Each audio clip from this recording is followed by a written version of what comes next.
to our channel. Today Bible verse in Tamil.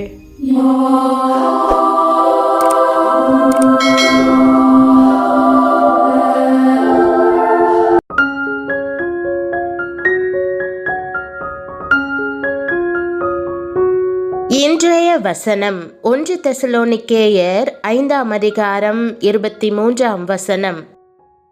கிறிஸ்துவுக்குள் பிரியமானவர்களே, நம்முடைய ஆண்டவரும் இரட்சகருமான இயேசு கிறிஸ்துவின் வல்லமையுள்ள நாமத்தில் உங்களை வாழ்த்துகிறேன். தேவன் நம்மை பரிசுத்தத்திற்கு அழைக்கிறார். இயேசு செய்த தியாகம், பரிசுத்த ஆவியின் வல்லமை, தம்முடைய வார்த்தை இவற்றின் மூலம் நம்முடைய ஆவியையும் ஆத்துமாவையும் சரீரத்தையும் அவர் சுத்திகரிப்பார். சமாதானத்தின் தேவன் தாமே உங்களை முற்றிலும் பரிசுத்தமாக்குவாராக. உங்கள் ஆவி, ஆத்துமா, சரீரம் முழுவதும் நம்முடைய கர்த்தராகிய இயேசு கிறிஸ்து வரும்போது குற்றமற்றதாயிருக்கும்படி காக்கப்படுவதாக என்ற வாக்குதத்த வசனத்தை இன்று நாம் தியானிப்போம். இந்த வசனம் கூறுகிற வண்ணம் ஆண்டவர் உங்களை அதிகமாய் ஆசிர்வதிப்பாராக. நாமும் இவ்வாறே விரும்புகிறோம் அல்லவா? இந்த பொல்லாத உலகில் பரிசுத்தமாக வாழ வேண்டும் என்பதே நம் வாஞ்சையாய் இருக்கிறது. தேவன் நம்மை அசுத்தத்திற்கல்ல பரிசுத்தத்திற்கே அழைத்திருக்கிறார் என்று வேதம் நமக்கு நினைவுபடுத்துகிறது. கர்த்தராகிய நான் பரிசுத்தராய் இருக்கிறபடியினாலே நீங்களும் எனக்கேற்ற பரிசுத்தவான்களாய் இருப்பீர்களாக என்று தேவனே கூறுகிறார். நாமும் தமது சாயலுக்கு மாறி பரிசுத்த ஜனங்களாகும்படி நம்மை மறுரூபமாக்க வேண்டும் என்பதே தேவனுடைய விருப்பமாய் இருக்கிறது. நம்மையே நம்மால் பரிசுத்தமாக்கிக் கொள்ள இயலாது. நாம் பூரணராகும்படி ஆண்டவர் நமக்காக வேண்டுதல் செய்கிறார் என்று வேதம் கூறுகிறது. நம்முடைய பரிசுத்தத்திற்காக இயேசு தாமே வேண்டிக் கொள்கிறார். உம்முடைய சத்தியத்தினாலே அவர்களை பரிசுத்தமாக்கும். உம்முடைய வசனமே சத்தியம் என்று இயேசு ஜெபிக்கிறார். நாம் தேவனுடைய வசனத்தினாலே பரிசுத்தமாக்கப்படுகிறோம். அவர்களும் சத்தியத்தினாலே பரிசுத்தமாக்கப்பட்டவர்களாகும்படி அவர்களுக்காக நான் என்னை தானே பரிசுத்தமாக்குகிறேன் என்றும் வேதம் கூறுகிறது. நம் இரட்சகர் எவ்வளவு அன்புள்ளவர்! அவர் நமக்காக ஜெபிப்பதுடன் மட்டுமல்லாமல் நமக்காக தம்மையே பரிசுத்தப்படுத்துகிறார். அவர் சிலுவையில் செய்த தியாகத்தின் மூலமே நாம் பரிசுத்தமாக்கப்பட்டுள்ளோம். பரிசுத்தமாக்குதலும் பரிசுத்த ஆவியானவருடைய கிரியையாகவே இருக்கிறது. கிறிஸ்துவின் நிருபமாயிருக்கிறீர்கள் என்று வெளியரங்கமாயிருக்கிறது. ஜீவனுள்ள தேவனுடைய ஆவியினாலும் எழுதப்பட்டிருக்கிறது என்றும் நமது தேவனுடைய ஆவியினாலும் கழுவப்பட்டீர்கள், பரிசுத்தமாக்கப்பட்டீர்கள் என்றும் கர்த்தரோ உண்மையுள்ளவர். அவர் உங்களை ஸ்திரப்படுத்தி தீமை நின்று விலக்கி காத்து கொள்ளுவார் என்றும் வேதம் கூறுகிறது. அவர் நம்மை பரிசுத்தப்படுத்திய பிறகு ஸ்திரப்படுத்துகிறார். சத்துருவிடமிருந்து நம்மை பாதுகாக்கிறார். பரிசுத்தமாக்குதல் உண்மையான ஒரு தோட்டக்காரரின் வேலையை போன்றதாய் இருக்கிறது. தேவனே அனைவருக்கும் சிறந்த தோட்டக்காரராய் இருக்கிறார். பயிரின் சத்தை உறிஞ்சும் களையை தோட்டக்காரர் கவனமாக அகற்றுகிறார்.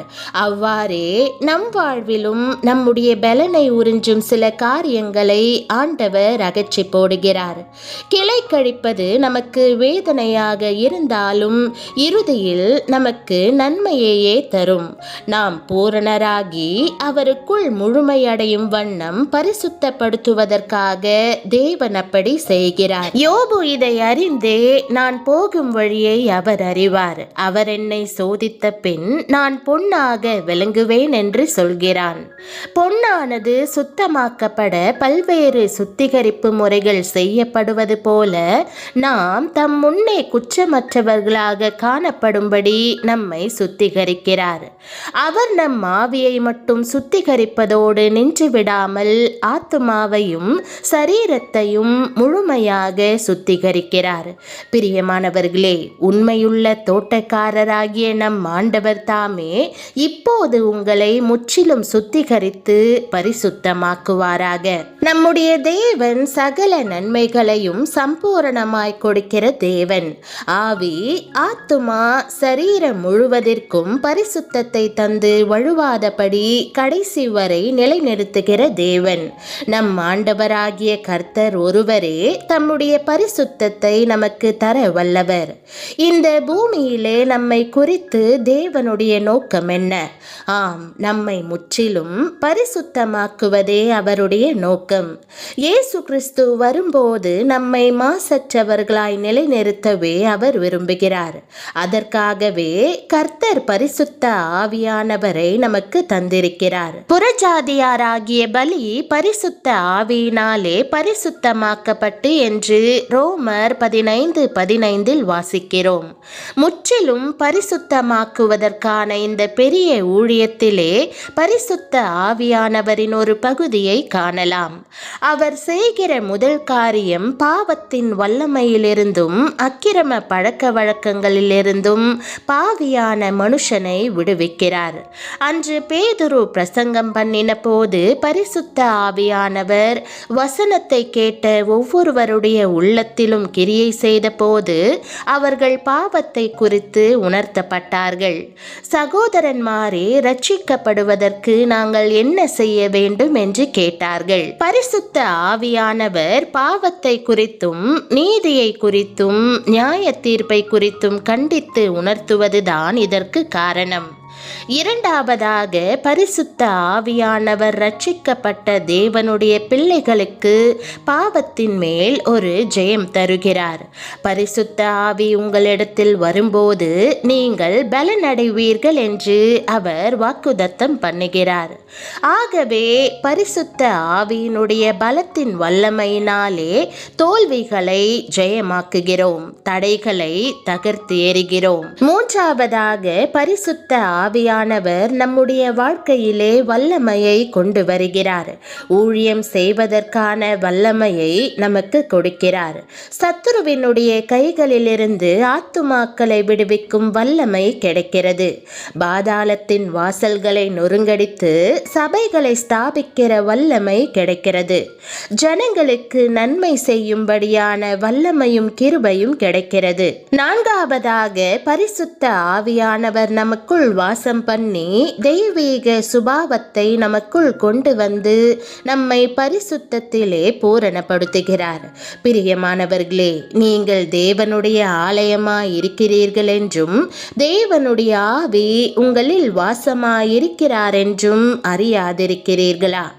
ஆவியானவர் ஒவ்வொரு நாளும் உங்களுக்குள்ளே இருந்து மறுரூபமாக்கப்படும் அனுபவத்திற்குள்ளே உங்களை அருமையாக நடத்தி செல்லுவார்.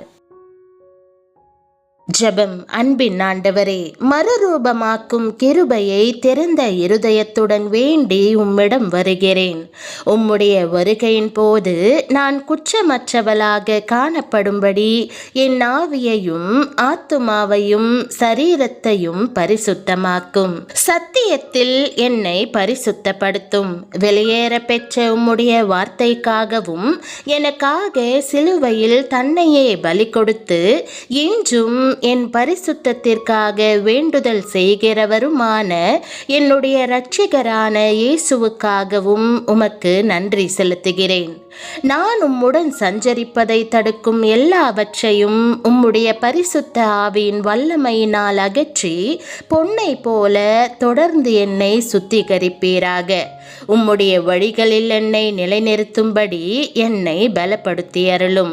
பொல்லாங்கனிடமிருந்து என்னை பாதுகாத்து உம்முடைய பரிசுத்தம் என்னில் விளங்கவும் நான் அனுதினமும் அதிகமாய் உம்மை போல மாறவும் உதவி செய்யும்.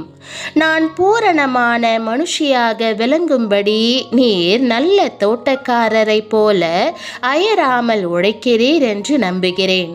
என்னை பரிசுத்தமாக்குகிற உம் அன்புக்கு நன்றியறிதலுடன் என்னை சமர்ப்பித்து இயேசுவின் நாமத்தில் ஜெபிக்கிறேன் நல்ல பிதாவே, ஆமேன். தேவனுடைய நாமம் மகிமைப்படுவதாக. ஆமேன்.